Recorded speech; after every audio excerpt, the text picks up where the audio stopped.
नमस्कार दोस्तों, आज मैं आपके लिए लेकर आई हूँ मुंशी प्रेमचंद्र जी की कहानी घर जमाई। आइए शुरू करते हैं। हरिधन जब 16 साल का था तब उसका विवाह हो चुका था और अचानक ही उसकी माँ का देहांत हो गया। माँ के मरते ही वह असहाय हो गया। बहनों के विवाह हो चुके थे, कोई और दूसरा भाई था नहीं। बेचारा घर में जाने से ही डरने लगा। माँ के लिए रोता रहता। जिस कोठरी में माँ ने देह त्याग किया था उधर आँख उठाकर ना देखता। घर में एक बुआ थी, वो हरिधन को बहुत ही प्यार करती थी।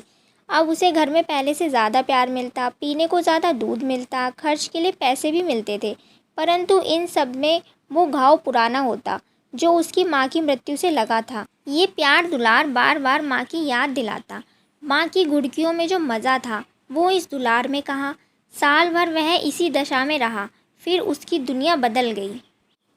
उसके पिता ने दूसरी शादी कर ली।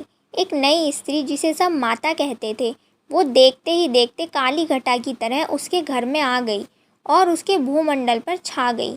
सारी हरियाली, सारे प्रकाश पर अंधकार का पर्दा पड़ गया।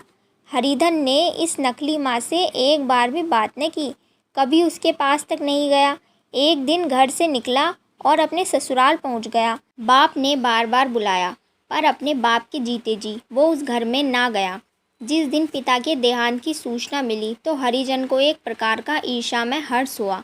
उसकी आंखों से आंसू की एक बूंद तक ना आई।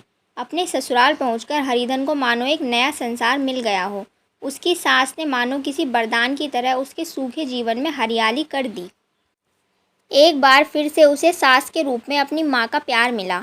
उसके सालों की चुहल में, सास के स्नेह में और सालियों के मजाक में तथा पत्नी के प्रेम ने उसके जीवन की सारी आकांक्षाएं पूरी कर दी।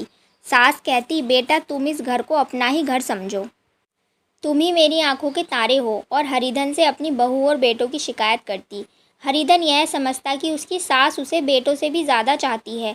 हरिधन अपने पिता के मरते ही अपने घर गया और अपने हिस्से की जायदाद बेचकर पैसों की थैली लेकर फिर वापस ससुराल आ गया।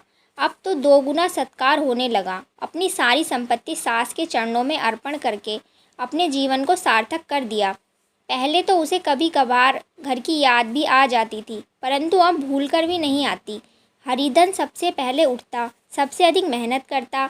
उसकी मेहनत देखकर लोग दांतों तले उंगली दबाते थे और उसके ससुर के भाग्य की तारीफ करते थे कि ऐसा होनहार दामाद कहाँ मिलता है। लेकिन जो जो दिन गुजरते गए उसका मान सम्मान घटता गया।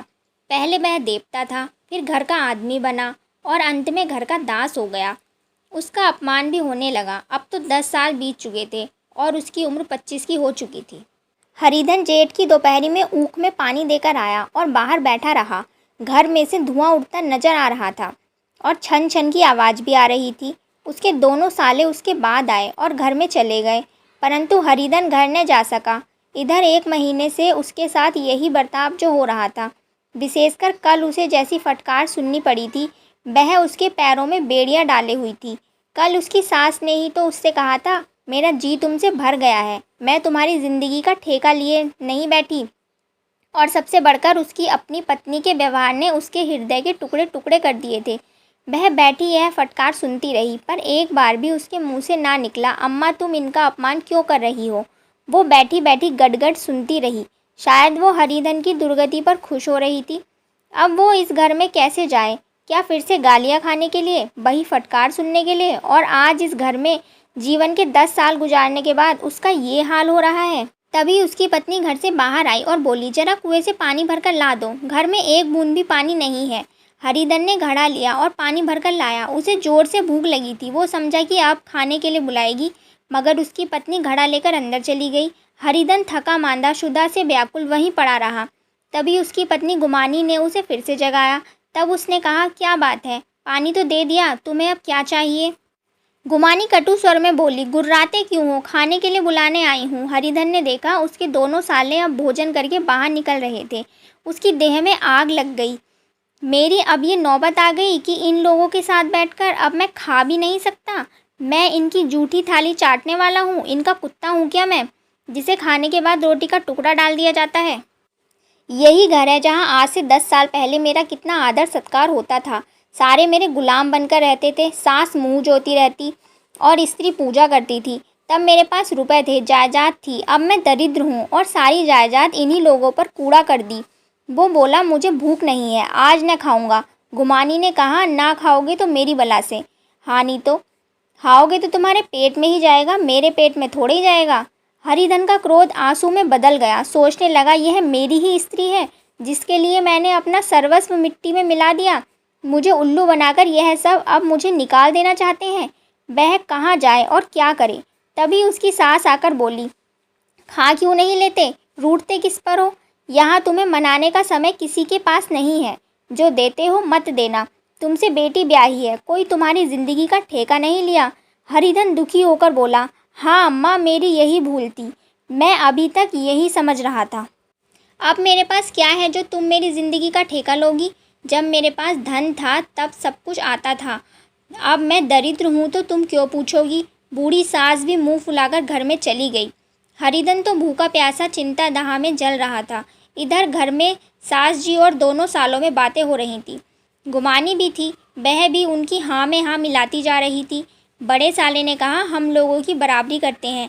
यह नहीं समझते किसी ने ज़िंदगी भर का ठेका नहीं ले रखा उनका। 10 साल हो गए, इतने में क्यों 2-3 हज़ार ने हड़प हो गए होंगे। छोटे साले ने कहा, मजूर हो तो आदमी घुड़के भी डांटे भी। अब कोई इनसे क्या कहे, ना जाने इनसे कब पिंड छूटेगा। गुमानी भी अपने घर वालों की बातें सुनकर अपने पति से द्वेष करने लगी थी। वह सोचती, यदि उसका पति भी घर में 4 पैसे लाता तो उसका भी कितना मान सम्मान होता। वह रानी बनकर रहती। हरिधन भी बाहर पड़ा पड़ा अंदर से सुलग रहा था। दोनों साले साहब बाहर आए। बड़े साले ने कहा, भैया उठो, कब तक सोते रहोगे, तीसरा पहर ढल गया है, सारा खेत पड़ा है। हरिधन चट से उठ बैठा और तीव्र स्वर में बोला, क्या तुम लोगों ने मुझे उल्लू समझ लिया है। दोनों साले हक्का बक्का रह गए। जिस आदमी ने कभी जबान नहीं खोली थी, गुलामों की तरह हाथ बांधे हमेशा हाजिर रहता था, वह अचानक इतना अभिमानी कैसे हो गया। यह उनको चौंका देने के लिए काफ़ी था। हरिधन ने देखा इन दोनों के कदम उखड़ गए हैं तो वह उसी ढंग से बोला, मेरी भी आंखें हैं, अंधा नहीं हूँ और बहरा भी नहीं हूँ। छाती फाड़कर काम करूँ और उस पर भी कुत्ता समझा जाऊँ। ऐसे गधे कहीं और होंगे। बड़े साले साहब भी गर्म हो गए। तुम्हें किसी ने यहाँ बांध कर तो नहीं रखा। अब हरिधन लाजवाब हो चुका था। उसे कोई बात न सूझी। अब हरिधन आंखें निकाल कर कहने लगा, क्या मैं तुम लोगों से कम काम करता हूँ। बड़े ने कहा, यह कौन कहता है। तो तुम्हारे घर की यही नीति है, जो सबसे ज़्यादा काम करे वो भूखा मर जाए। तुम खुद खाने नहीं आए, क्या कोई तुम्हारे मुंह में रोटी का टुकड़ा डाल देगा। हरिधन ने होठ चबाकर कहा, मैं खुद खाने नहीं गया। यह कहते तुम्हें लाज नहीं आती। नहीं आई थी बहन तुम्हें बुलाने। हरिधन की आंखों में खून उतर आया। वो दांत पीसता रह गया। सास भी भीतर से लपकी चली आई और बोली, कितना कहकर हार गई, अब कोई ना उठे तो क्या करूं। हरिधन ने विष, खून और आग से भरे स्वर में कहा, मैं तुम्हारे लड़कों का जूठा खाने के लिए हूँ। मैं कुत्ता हूँ कि तुम लोग खाकर मेरे सामने रोटी का टुकड़ा फेंक दो। बुढ़िया ने ऐंठ कर कहा, तो क्या तुम मेरे लड़कों की बराबरी करोगे। अब हरिधन परास्त हो गया। बुढ़िया के एक वाक्य ने उसका सारा काम तमाम कर दिया। उसकी तनी हुई भौहें ढीली पड़ गईं, आंखों की आग बुझ गई। उसके कानों में बस एक ही वाक्य गूंज रहा था, क्या तुम मेरे लड़कों की बराबरी करोगे। ये शब्द उसके हृदय में चुभते चले गए। ऐसा दर्द हुआ जिसका कोई अंत न था। सारे घर ने खाना खाया, हरिधन न उठा।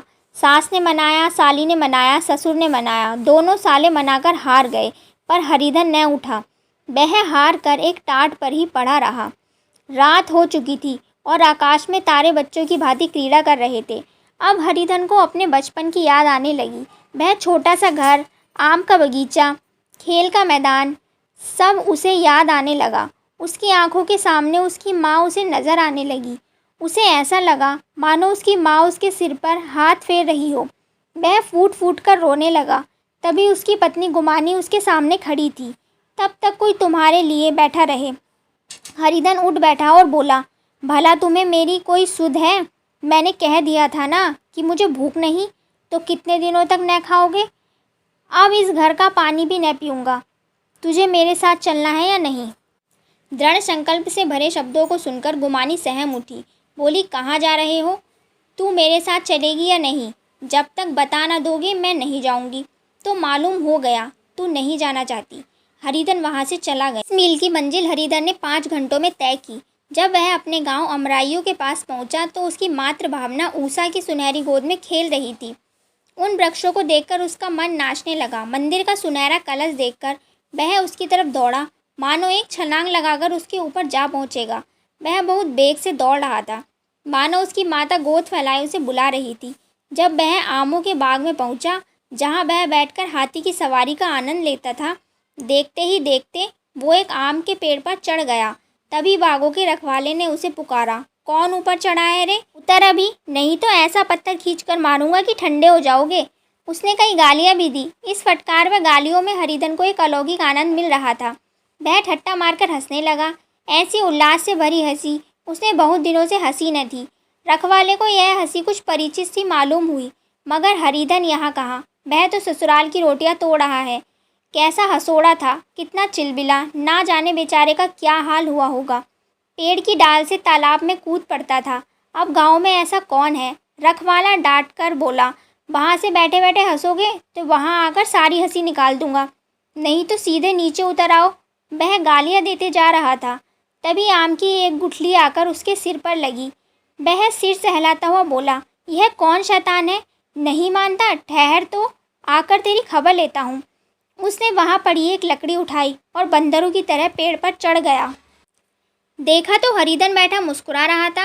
वो चकित होकर बोला, अरे हरिधन, तुम यहाँ पर कब आए और इस पेड़ पर क्यों बैठे हो? दोनों बचपन के सखा गले मिले और फिर नीचे उतर आए। यहाँ कब आए? चलो घर चलो। भले आदमी, क्या वहाँ आम भी मयस्सर ना होते थे? हरिधन ने मुस्कुराकर कहा, मगरू, इन आमों में जो स्वाद है वह कहीं और के आमों में नहीं है। गांव का क्या रंग ढंग है, सब बेचैन है भैया। तुमने तो नाता ही तोड़ लिया था।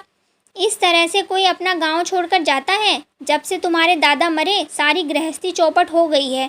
2 छोटे छोटे लड़के हैं, उनके लिए क्या होता है? अब उस गृहस्थी से मेरा क्या वास्ता भाई। मैं तो अपना ले दे चुका, मजूरी तो मिलेगी ना, तुम्हारी गैया ही चरा दिया करूँगा। मुझे खाने को दे दोगे? मगरू ने अविश्वास के भाव से कहा, अरे भैया, कैसी बातें करते हो? तुम्हारे लिए जान हाजिर है। क्या ससुराल में नहीं रहोगे? कोई चिंता नहीं, पहले तो तुम्हारा घर ही है, उसे संभालो। छोटे छोटे बच्चे हैं, उनको पालो।